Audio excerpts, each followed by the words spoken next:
হাত ফুলে গেছে, হাত বড় হয়ে গেছে না? হাতগুলো একটু সামনে আনেন তো। হাতগুলো বড় হয়ে গেছে, ফুলে গেছে না আগে থেকে?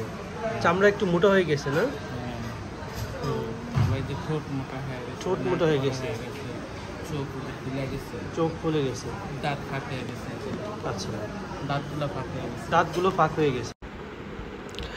হ্যালো, আজকে কথা বলবো স্পেশালি অ্যাক্রোমেগালি একটা পেশেন্টের কেস প্রেজেন্টেশন করব। সো প্রথমে আমরা যে ইনভেস্টিগেশনটা দেখতেছি সেখানে ইনসুলিন গ্রোথ ফ্যাক্টর 1 যেটা IGF-1 সেটার পরিমাণ দেখেন অনেক বেশি, 442। সো পেশেন্টের কিছু ফিচার ছিল অ্যাক্রোমেগালির ফিচার, তার সাথেই আমরা কিন্তু এই টেস্টগুলো ইনিশিয়ালি করে ফেললাম, একটা স্ক্রিনিং টেস্ট। সো এটার রিস্ক পাইছি, তারপরে আমাদের ফার্দার ইভালুয়েশন। এখন আমরা হচ্ছে পেশেন্টের সাথে একটু কথা। আপনার এমনি কি রাতের বেলা ঘুমাইলে কি মানে শব্দ হয়? নাক ডাকেন? নাক ডাকেন, অন্যরা শুনতে পারে, তাই না? দিনের বেলা কি আপনার ঘুম পায়? হ্যাঁ, দিনের বেলা বেশি ঘুম পায়, রাতে কম ঘুম পায়। দিনের বেলা ঘুম পায়, রাতে কম। সকালের দিকে বেশি ঘুম আসে। আচ্ছা, মাথা ব্যথা হয়? মাথা ব্যথা? হ্যাঁ, সকালে বাসায় থাকতে সকালে আর দুপুরে বেশি ব্যথা লাগে। আচ্ছা, মাথা ব্যথা হয় কি? মাথা ব্যথা হয়। শরীর কি ঘামে প্রচুর?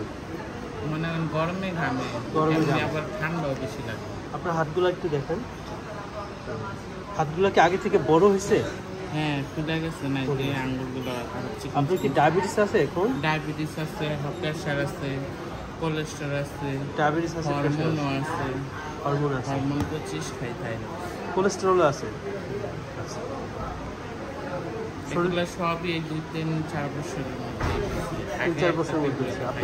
আপনি আগে যে জুতা পরতেন ওই জুতা কি এখন মানে ঢুকে না? এখন আর ঢুকে না, জুতা লাগে না, পা মোটা হয়ে গেছে। আপনি আগে যে রিং পরতেন হাতে, রিং ওগুলো হয় না, এখন লাগে না রিং? না। আচ্ছা, মোটা হয়ে পায়খানার সাথে কোনো রক্ত যায়? না না, কোলোনোস্কোপি করছি। কোলোনোস্কোপি করছেন, ভালো আছে? এমনি আমার শরীরে কোনো ব্যথা বুথা, পেটে কোনো ব্যথা বুথা, কোনো ব্যথা নেই, শুধু মাথায় ব্যথা। শুধু মাথায় ব্যথা?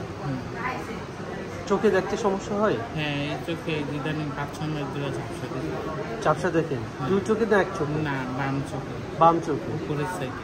কখনো কি এরকম হয়েছে আপনি রাস্তাতে হাঁটতেছেন, রাস্তার দুই পাশে দেখেন না? না, এরকম হয় না। কোনো অপারেশন করছে আপনার? না, এমনি সিজারে 2টা বেবি হয়েছে, এছাড়া কোনো। সিজারে 2টা বেবি হয়েছে, আর কোনো অপারেশন?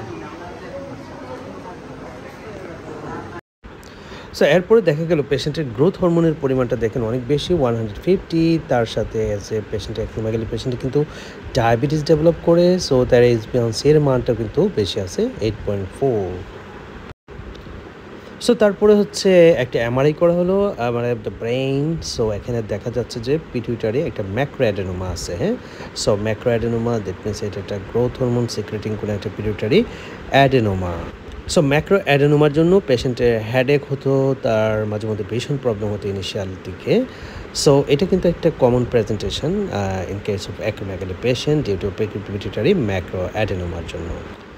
সো আমরা জানি অ্যাক্রোমেগালি পেশেন্টে কিন্তু কার্ডিওমায়োপ্যাথি হয়, সেজন্য হচ্ছে তার কার্ডিওমায়োপ্যাথি ডেভেলপ করছে কিনা, কার্ডিয়াক ফেইলিওর কোনো ফিচার আছে কিনা, তার জন্য একটা ইকোকার্ডিওগ্রাম করা হলো। সেখানে ইকোকার্ডিওগ্রামের report is normal, okay fine.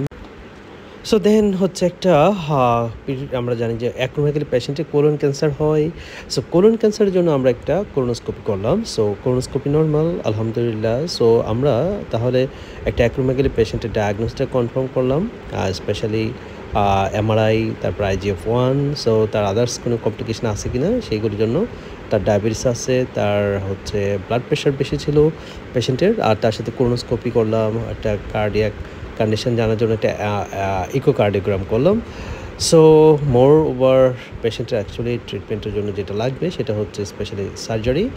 So ট্রান্সপেরেনাল surgery করতে হবে অফ দ্য পিটুইটারি গ্ল্যান্ড, তার সাথে মেইনলি হরমোন রিপ্লেসমেন্ট করতে হবে, অথবা অনেক সময় সার্জারি না করতে পারলে আমরা অপটিওট্রাইড ল্যান্ডোরাইড দিয়েও কিন্তু আমরা তাকে ম্যানেজমেন্ট করে থাকি। এখন ফার্দার প্রসিড হচ্ছে আমাদের টার্গেট যে পেশেন্টের সার্জারি করতে হবে, ট্রান্সপেরেনাল সার্জারি করতে হবে। থ্যাংক ইউ সবাইকে ভিডিওটা দেখার জন্য। বাই বাই, আল্লাহ হাফিজ।